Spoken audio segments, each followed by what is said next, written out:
Sa mundo ng cryptocurrency, si XRP ay muling umarangkada matapos po nitong manatili sa presyong higit sa $2 sa loob po ng 13 sunod-sunod na araw.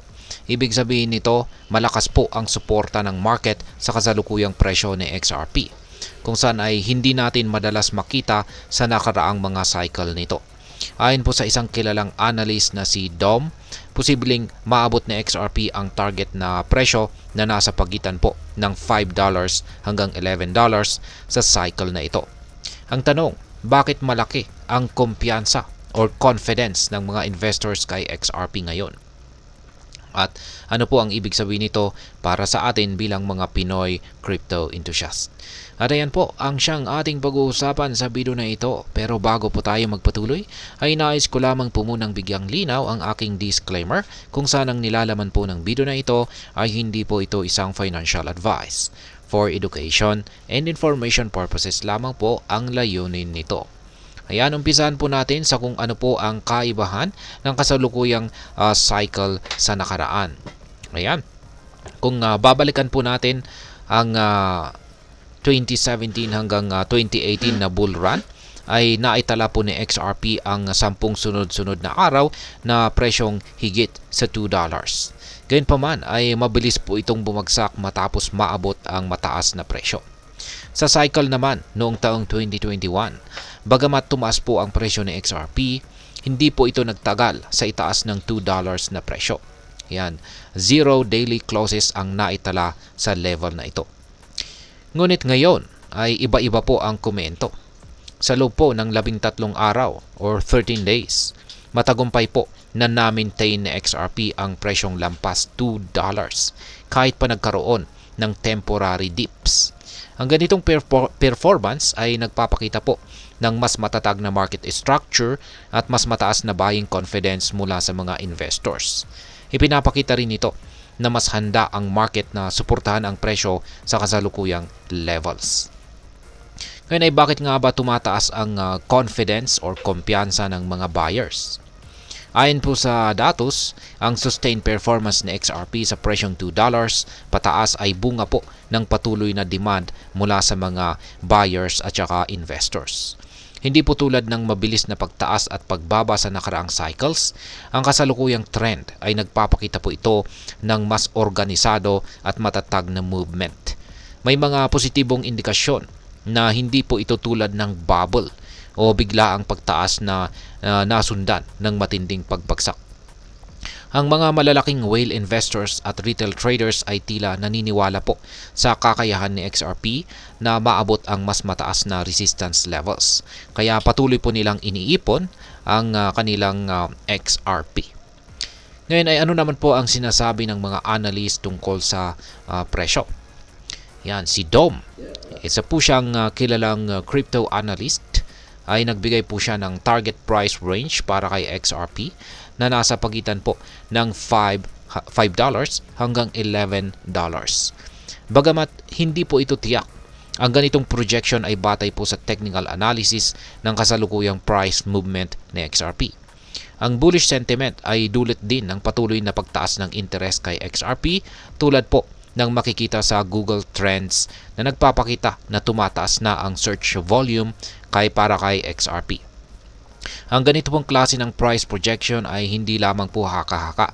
Nakikita po nakikita ito bilang isang logical na target base sa kasalukuyang momentum ni XRP at sa potensyal na breakout sa mas mataas na resistance levels.